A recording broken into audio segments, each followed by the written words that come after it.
The city was quiet that night. It was one of those eerie weeknights when even the stray dogs seemed to vanish into the darkness. The clock on Demas's dashboard read 12:37 a.m., glowing a faint green as his car rolled slowly through the empty streets of Jakarta. Demas was a part-time driver for a ride-hailing app. He hated driving at night but needed the extra money. His mother was sick and hospital bills didn't pay themselves. He had just finished dropping off a passenger in South Jakarta when a new request popped up on his screen. Pickup, JL Kemang Timur, destination, Sepit. The user's name was only listed as AU. No profile picture. No rating. Last one, he mumbled, accepting the ride. He lit a cigarette and followed the GPS toward the pickup point, an old, narrow street lined with tall trees and broken street lamps. The further he drove, the heavier the silence became. No other cars. No people. Only the sound of his tires rolling over broken asphalt. He reached the pin. No one. He turned on the interior light and looked around. The street was empty, only a small, rundown bus stop nearby. He was about to cancel when suddenly a tap, tap, two soft knocks on the rear window. Startled, he turned. A woman stood outside his back door. She wore a long, pale dress and had long black hair falling over her face. Her skin looked unnaturally pale under the dim streetlight. Demas unlocked the doors. She entered silently, sitting directly behind him. "Sepit, right?" he asked, trying to keep his voice steady. The woman gave a small nod, her face still hidden by her hair. As he pulled away, something felt wrong. The air in the car grew colder. He glanced at the rearview mirror. She was sitting stiffly, facing forward, not moving. Not even blinking. To break the silence, Demas turned on the radio. Static. He changed the station. More static. Every channel. He turned it off. Then he noticed something strange. The reflection in the mirror. The woman's face wasn't there. She was sitting behind him, clear as day. But in the mirror, there was nothing. His hands began to sweat. Maybe it's the angle, he thought. Maybe it's a trick of the light. He reached a red light and used the moment to sneak a glance over his shoulder. She was still there. But now, she was smiling. Her smile was wrong, wide, too wide. Her lips stretched unnaturally from ear to ear, and her eyes were fully open now, staring at the back of his head. Demas turned back quickly, heart pounding. Almost there, he whispered. But when he checked the map again, something had changed. The destination had shifted. No longer Sepit. Now it said, unknown location. With no address. No estimated time. He tapped the screen. It froze. The car's lights flickered. Then he heard it. A low whisper right behind his ear. "Do you remember me?" Demas slammed the brakes and turned around. The back seat was empty. His heart raced. He flung open the door and jumped out, breathing heavily in the cold night air. He walked around to the back seat. No one. He opened the back door. Still empty. The wind blew gently. Then he heard the voice again, this time inside the car, from the driver's seat. "You left me that night." He turned slowly. The woman was sitting in the front seat, smiling, blood dripping from her eyes. Demas stumbled backward from the car, heart thundering in his chest. The woman, that thing, sat in the front seat, smiling at him with blood running down her cheeks. Her eyes were white now. No pupils. No soul. Just emptiness. Then she blinked, and in that second, she was gone. The seat was empty again. Demas stood frozen in the middle of the road, breathing hard, trying to convince himself it was all in his head. Hallucination, stress, lack of sleep, something rational. But deep down, he knew he wasn't alone. He got back into the car, hands shaking as he gripped the steering wheel. He didn't start the engine right away. He just sat there, staring at his reflection in the rearview mirror, hoping to see only himself. His phone buzzed. A notification from the ride app. Trip completed. You earned RP 66.600 inch. He stared at the number. 66.600. His stomach dropped. He tapped the trip history. No passenger was listed. The map was empty. No pickup. No drop-off. No name. Nothing. Just a blank route ending in the same place he now sat. As he scrolled through his dashboard, his finger brushed against the glove box. It was slightly open. He didn't remember leaving it like that. Curiosity mixed with dread. Slowly, he pulled it open. Inside was a small, folded piece of paper and an old photograph. He picked it up. It was a blurry photo of a woman, her face half hidden by her hair. wearing a pale dress, just like the one who got in his car. His hand trembled as he flipped it over, scrawled in shaky handwriting on the back. "Help me find my body." His breath caught in his throat. The temperature inside the car dropped sharply. His breath fogged the windshield.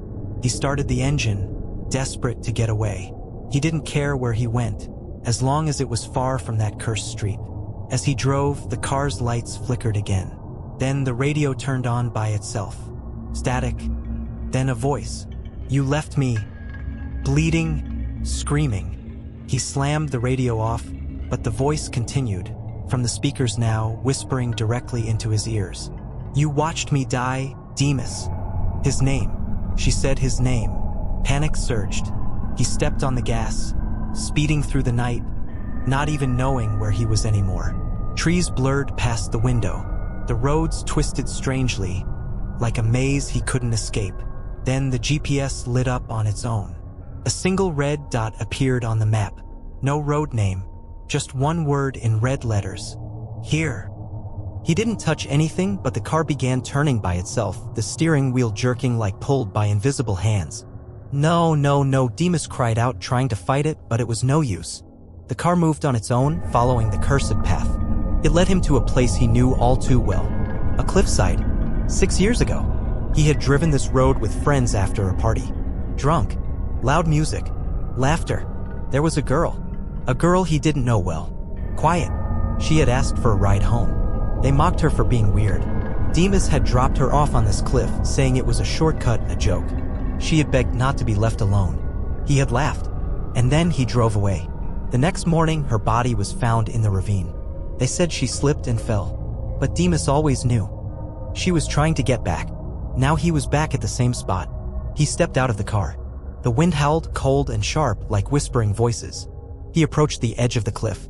Suddenly, hands, cold, bony fingers wrapped around his ankles from beneath the ground. He screamed, falling backward, scrambling on the dirt. From the trees, she appeared. Slow, silent, her white dress stained red now. Her long black hair swaying unnaturally even though there was no wind. Her face, it was not human anymore. Mouth too wide, teeth too many, eyes black voids that stared straight through him. She pointed to the cliff. "I'm still down there. Bring me back, or join me." Then she vanished.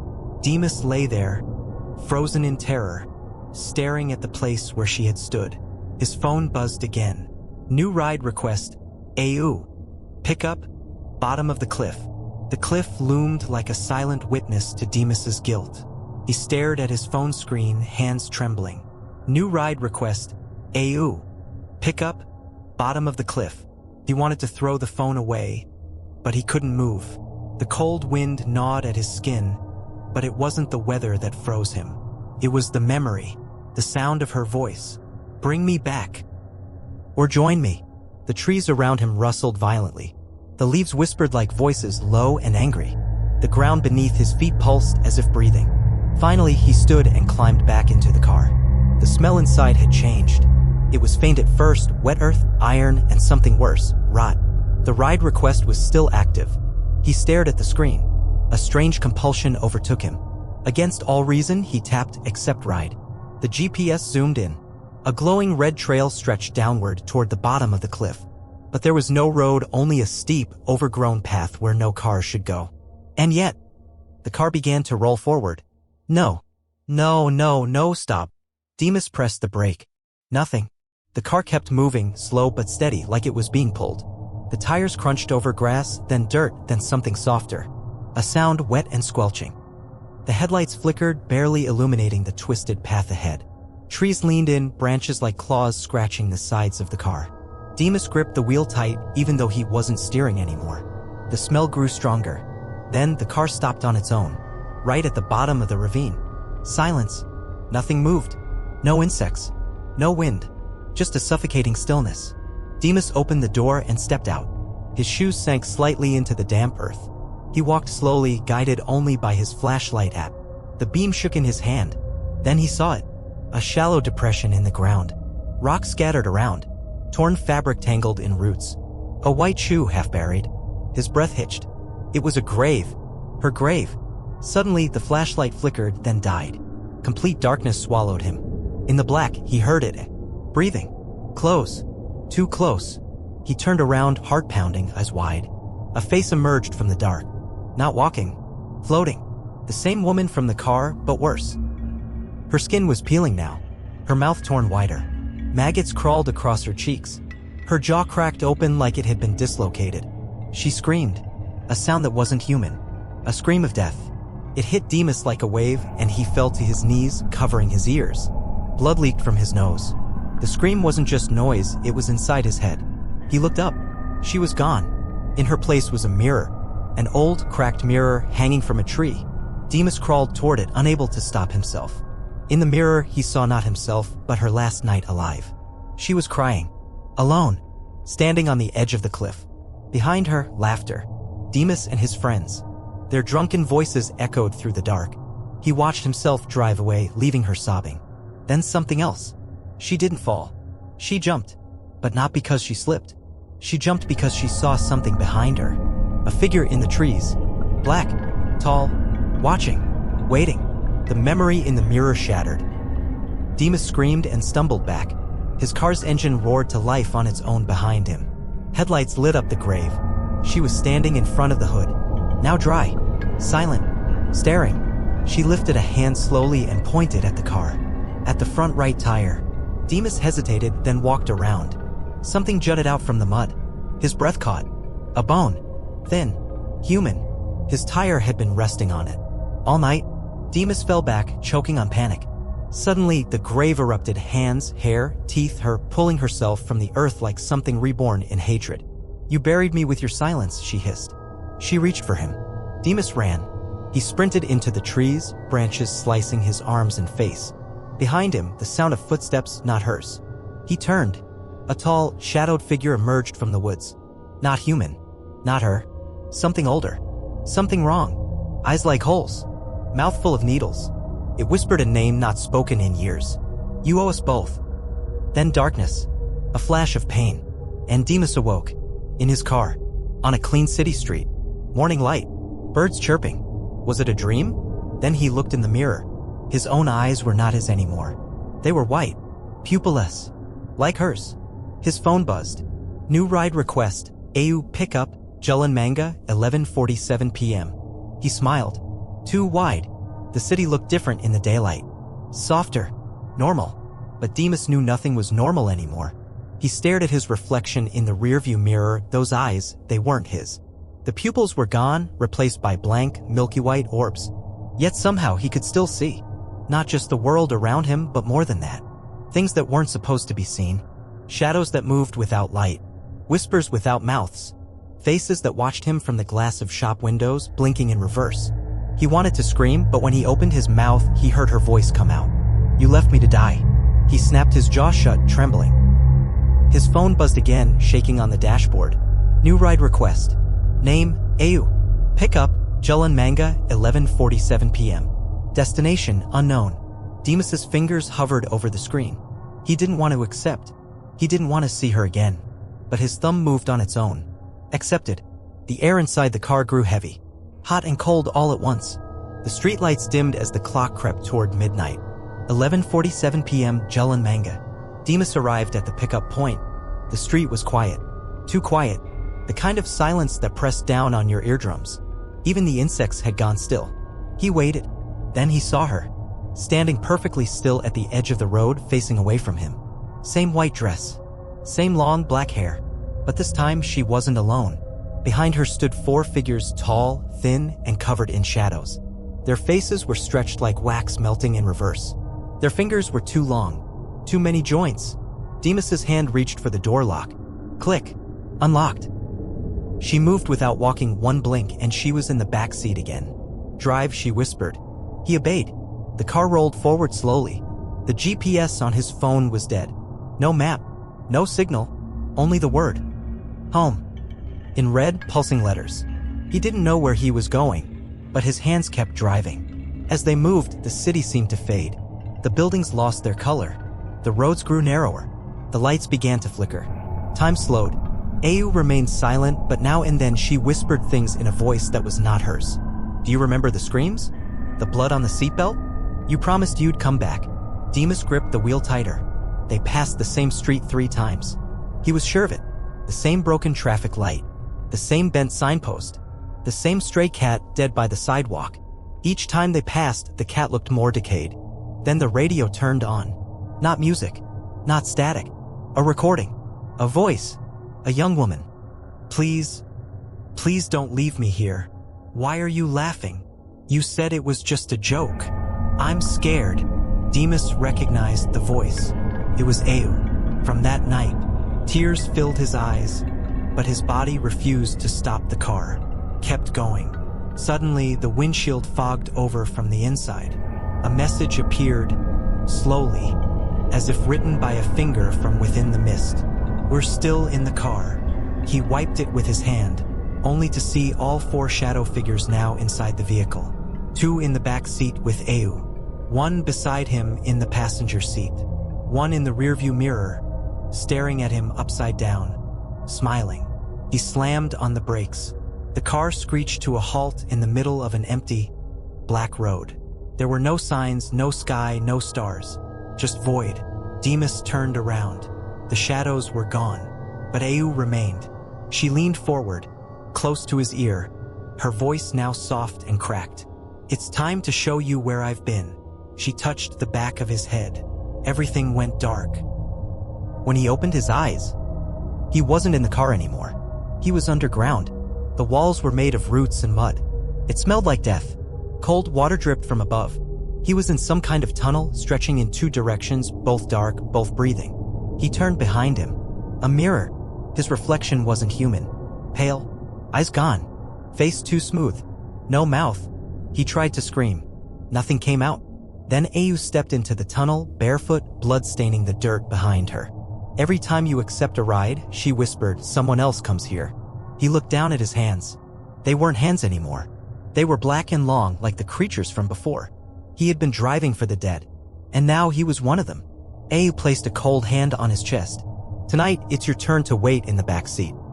Demas stood in the tunnel, his body no longer his own. His hands, black, claw-like extensions, trembled. His eyes saw in layers now. He could see time, regret, and death stitched into the very soil around him. Ayu stood across from him, her pale face calm, but her eyes, those empty, endless eyes, pierced into his soul. You made me a passenger in death, she whispered. Now you must carry more. From behind her, the shadows returned. Tall, twitching, grotesque. Their arms stretched endlessly into the dark. Some held mirrors, others dragged bodies, their mouths sewn shut. Demas tried to run, but the tunnel bent around him like a ribcage tightening. He fell to his knees. The earth below him was soft, too soft. Something writhed just under the surface. Suddenly, the sound of a car horn. His body was pulled upward, back in the driver's seat. He gasped for air, sitting behind the wheel again. Night had fallen, but this wasn't the same city. The skyline had changed. The lights were wrong. The moon was red, hanging low like it was watching him. The phone buzzed. New ride request. Name, Mother. Pick up your childhood home. 11:59 p.m. Demas's blood ran cold. He hadn't been back there in 15 years. Not since he left after what happened to his sister. He tried to reject the ride. His finger hovered over the decline button. The car locked. His screen shattered. The engine started on its own. He was going whether he liked it or not. The house that shouldn't exist. Jalan Mawar 17. It had burned down, or so he thought, but now it stood perfectly intact, just as it was before the fire. Windows lit, curtains swaying. His old bicycle still chained to the fence, rusted with time. As he stepped out of the car, the air grew heavier, like the atmosphere was thicker, denser. The world slowed. He approached the door, creaked open before he touched it. Inside, everything was exactly how he remembered. Childhood photos, his mother's face, the smell of jasmine and burning wood. Demas? A voice from the hallway. He turned. There she was. His mother, but younger. Her skin too pale. Her smile too wide. Her eyes missing. Come have dinner. He stepped back. Behind her, a figure in white walked past the hallway mirror. Ayu! He ran up the stairs, searching for answers, trying to wake up. But each door he opened led back to the car. Back seat, back seat, back seat. Again and again he saw it. Someone always sitting in the back. A young girl, an old man, a crying bride, a faceless child. All of them staring at him. All of them his passengers. You carried their bodies, whispered Ayu's voice. Now carry their guilt. Demas screamed and slammed one of the doors shut. The hallway twisted, melting into a tunnel again. But this time, the mirror in front of him showed something different. The truth. It wasn't an accident. That night with Ayu, he didn't just leave her behind. He watched her run into the forest. Followed her. They argued. She tried to run. He grabbed her. She slipped. Her head hit a rock. She didn't move after that. He panicked. He buried her. He told no one. Said she had disappeared. He even helped people search. She was never missing. He just left her there. He fell to his knees. The mirror cracked. His reflection spoke. Welcome to your last ride, Demas. Final fare. Back in the car. This time, Demas is not driving. He's sitting in the back seat. In the front, a new driver. Young. Nervous. Same uniform Demas used to wear. Same tired look. The driver glances in the mirror. Where to, sir? Demas opens his mouth. But he says nothing. Because he can't. His lips don't move anymore. He's just a passenger now. A silent ghost in someone else's ride. And outside in the distance, Ayu waits for the next driver.